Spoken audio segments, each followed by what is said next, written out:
Shalom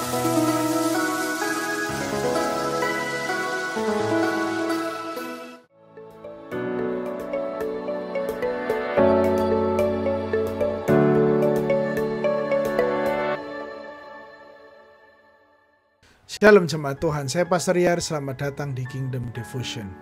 Hari ini kita akan melanjutkan perenungan firman Tuhan kita masih daripada kitab Nahum.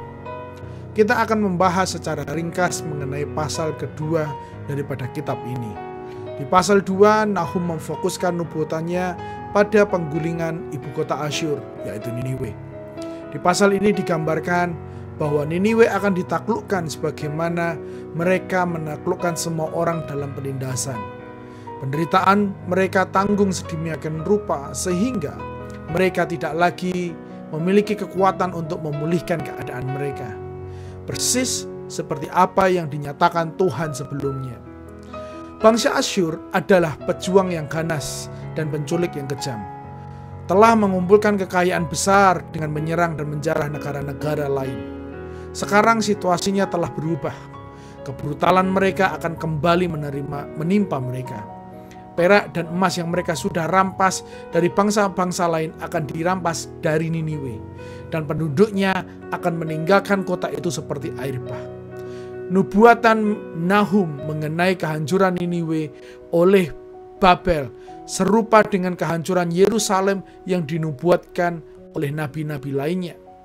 Namun Yerusalem akan dikembalikan ke tanahnya dan Tuhan nanti sendiri yang akan memulihkan keadaan mereka.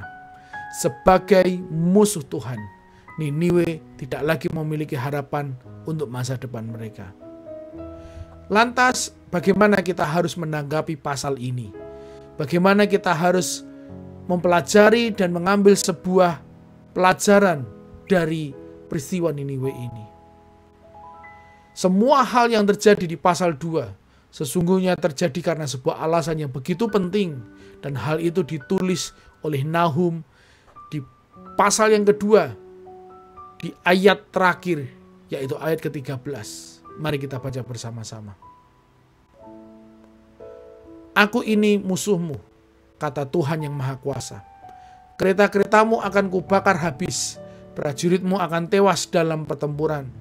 Dan aku akan mengambil segala sesuatu yang telah kau ambil dari orang lain. Tuntutan-tuntutan para utusanmu tak akan terdengar lagi. Jelas alasan terpenting mengapa penindasan terjadi, kekacauan dan kehancuran Niniwe akan berlangsung oleh karena Allah sendiri yang melawan musuhnya. Pertanyaan berikutnya buat kita semua adalah, apa yang muncul di benak kita ketika kita mendengar ungkapan musuh Tuhan? Anda mungkin membayangkan seseorang yang mencuri, seseorang yang membunuh, seseorang yang menganiaya orang lain. Bayangan di cermin mungkin tidak terlintas dalam pikiran Anda jika kita adalah warga negara yang terhormat atau bermoral. Namun firman Tuhan memberikan gambaran yang berbeda. Siapapun yang tidak beriman kepada Kristus adalah musuh Allah, terasing daripadanya. Kolose 1 ayat 21 dikatakan seperti ini. Memang sebelum mengenal Yesus, hidup kita jauh dari Allah dan kita selalu memusuhi Dia dalam pikiran dan perbuatan kita yang jahat. Jadi musuh Allah adalah mereka yang tidak percaya kepadanya. Tetapi sekarang kita bersyukur bahwa Yesus sudah menjadi pengantara sehingga kita berdamai dengan Allah. Jadi berdasarkan ayat ini, yang menjadi musuh Allah adalah mereka yang tidak percaya kepada Yesus, yang hidup di dalam dosa dan melakukan perbuatan jahat. Dan ketika Allah berurusan dengan musuhnya, maka tiada lagi yang sanggup menyerang Allah balik. Allah sanggup mengalahkan, Allah sanggup menghancurkan, bahkan Allah sanggup melenyapkan setiap musuh. Hari ini kita belajar bahwa Allah akan melawan umatnya tanpa ampun. Bukan berarti Allah itu kejam, tetapi Allah tidak mentolerir adanya dosa. Dia sempat menunda penghukuman tersebut dengan tujuan memberikan kesempatan Niniwe untuk bertobat. Tetapi Niniwe tidak bertobat, maka Allah melawan musuhnya. Jadi kita patut bersyukur bahwa kita tidak lagi menjadi musuh Allah. Kita telah dijadikan anaknya melalui kematian Yesus Kristus. Jadi bukan amarah Allah yang kita nikmati, melainkan berkat dan kasih karunia-Nya. Mari kita berdoa. Hari ini kami belajar Tuhan bahwa Engkau Allah yang sama sekali tidak mentolerir adanya dosa. Engkau marah terhadap ketidakadilan. Engkau marah terhadap dosa. Engkau marah terhadap kejahatan yang dilakukan manusia. Engkau marah terhadap dosa yang timbul oleh karena perbuatan manusia.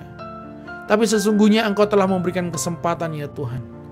Dan hari ini kami belajar bahwa ketika Allah memberikan kesempatan, biarlah kami menggunakan kesempatan itu dengan tepat, sehingga kami tidak menjadi musuh, tetapi kami menjadi bagian kerajaan Allah.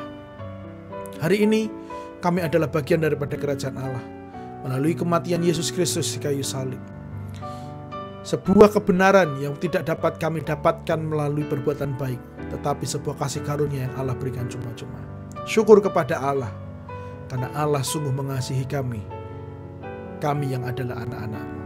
Berkati seluruh umat-Mu semua dalam nama Yesus. Amin. Amin. Jemaat Tuhan, Allah melawan musuhnya, tetapi Ia menjagai umat-Nya. Tuhan Yesus memberkati dan sampai jumpa minggu depan.